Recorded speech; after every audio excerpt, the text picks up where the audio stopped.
إن هذا القرآن يهدي للتي هي أقوم ويبشر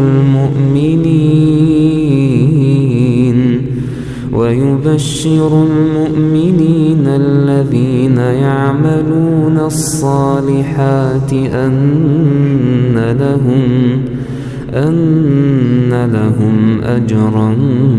كبيرا وأن الذين لا يؤمنون بالآخرة أعتدنا لهم عذابا أليما